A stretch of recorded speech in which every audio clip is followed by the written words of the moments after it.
हरियाणा के हिस्सर में विदेश भेजने के नाम पर राजपुरा व सैनीपुरा के 2 युवकों के साथ लाखों रुपए की धोखाधड़ी होने का मामला सामने आया। दोनों युवकों को फर्जी कागजातों के आधार पर क्रोएशिया भेज दिया, जिसकी वजह से उन्हें वहां पर जेल में रहना पड़ा। उन्हें वहां का टॉर्चर भी सहन करना पड़ा। बड़ी मुश्किल से वहां से वे वापस आ सके। जब उन्होंने आरोपी से पैसे वापस मांगे तो जान से मारने की धमकी दी। राजपुरा निवासी नरेश व सोनीपुरा निवासी अक्षय ने पुलिस को दी शिकायत में बताया वे दोनों बेरोजगार है। बेरोजगारी से परेशानी के चलते उन्होंने ट्रैवल एजेंसी के ऑफिस में जनवरी 2023 में संपर्क किया। एजेंसी के मालिक रोहतक जिले का रहने वाला है। मनदीप ने कहा कि वे 1 साल में वर्क वीजा पर क्रोएशिया भिजवा सकता है। वहाँ कंपनी में नौकरी दिलवाएगा। उसके लिए उसने पर पर्सन 7 लाख रुपए की मांग की। मेल भाव करने पर पर्सन 6,20,000 रुपए में डील पक्की कर दी। उन्होंने बताया कि 8 अक्टूबर 2023 तक उसे 2 लाख रुपए उन दोनों को विदेश भेजने के लिए एडवांस ऑनलाइन पेमेंट कर दी। दोनों का 114 दिन में वीजा आया तो उसने अपने पास रख लिया। उसने कहा कि जब तक बकाया पेमेंट 10,40,000 रुपए नहीं देंगे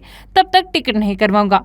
उन्होंने आरोपी को बकाया भुगतान कर दिया। उसके बाद 4 फरवरी को दोनों ने दिल्ली के इंदिरा गांधी इंटरनेशनल एयरपोर्ट में क्रोएशिया की फ्लाइट ली। जर्मनी के मैरिक एयरपोर्ट पर उतरे। वहां की इमिग्रेशन अथॉरिटी ने उन्हें कागज चेक किए और कागज अवैध बताते हुए उन्हें 18 घंटे अपनी हिरासत में रखा। उन्होंने वहां से आरोपी से व्हाट्सएप कॉल की और हालत बताई तो उसने कहा कि पुलिस वालों से कागज लेकर फाड़ दो और एग्जिट देकर भाग जाओ, बाकी मैं देख लूंगा। उन्हें वहां पर टॉर्चर किया गया और वापस दिल्ली भेज दिया। दिल्ली वापस आने के बाद मनदीप ने कहा कि क्रोएशिया की फ्लाइट दोबारा कर लेता हूँ और अब कोई नहीं रोकेगा। शिकायत में कहा गया दोनों ने 84,000 रुपीज में दोबारा क्रोएशिया की 2 टिकट ले ली। इस बार दिल्ली के इंटरनेशनल एयरपोर्ट में कागज जब चेक हुए तो उन्हें वहां पर ही रोक दिया। पुलिस ने शिकायत के आधार पर आरोपी मनदीप के खिलाफ धोखाधड़ी सहित विभिन्न धाराओं के आधार पर केस दर्ज किया है। पुलिस मामले की जांच कर रही है। हरियाणा के हिस्सर में विदेश भेजने के नाम पर राजपुरा व सैनीपुरा के 2 युवकों के साथ लाखों रुपए की धोखाधड़ी होने का मामला सामने आया। दोनों युवकों को फर्जी कागजातों के आधार पर क्रोएशिया भेज दिया, जिसकी वजह से उन्हें वहां पर जेल में रहना पड़ा।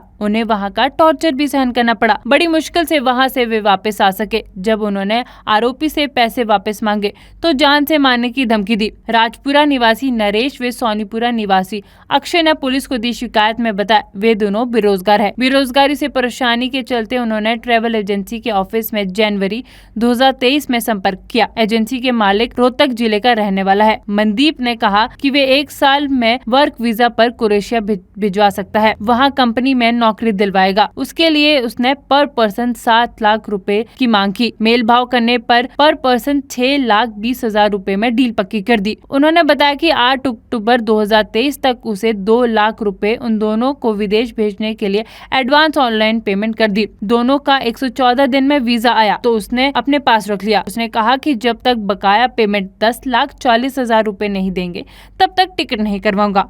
उन्होंने आरोपी को बकाया भुगतान कर दिया। उसके बाद 4 फरवरी को दोनों ने दिल्ली के इंदिरा गांधी इंटरनेशनल एयरपोर्ट में क्रोएशिया की फ्लाइट ली। जर्मनी के मैरिक एयरपोर्ट पर उतरे। वहां की इमिग्रेशन अथॉरिटी ने उन्हें कागज चेक किए और कागज अवैध बताते हुए उन्हें 18 घंटे अपनी हिरासत में रखा। उन्होंने वहां से आरोपी से व्हाट्सएप कॉल की और हालत बताई तो उसने कहा कि पुलिस वालों से कागज लेकर फाड़ दो और एग्जिट देकर भाग जाओ, बाकी मैं देख लूंगा। उन्हें वहां पर टॉर्चर किया गया और वापस दिल्ली भेज दिया। दिल्ली वापस आने के बाद मनदीप ने कहा कि क्रोएशिया की फ्लाइट दोबारा कर लेता हूँ और अब कोई नहीं रोकेगा। शिकायत में कहा गया दोनों ने 84,000 रुपीज में दोबारा क्रोएशिया की 2 टिकट ले ली। इस बार दिल्ली के इंटरनेशनल एयरपोर्ट में कागज जब चेक हुए तो उन्हें वहां पर ही रोक दिया। पुलिस ने शिकायत के आधार पर आरोपी मनदीप के खिलाफ धोखाधड़ी सहित विभिन्न धाराओं के आधार पर केस दर्ज किया है। पुलिस मामले की जांच कर रही है।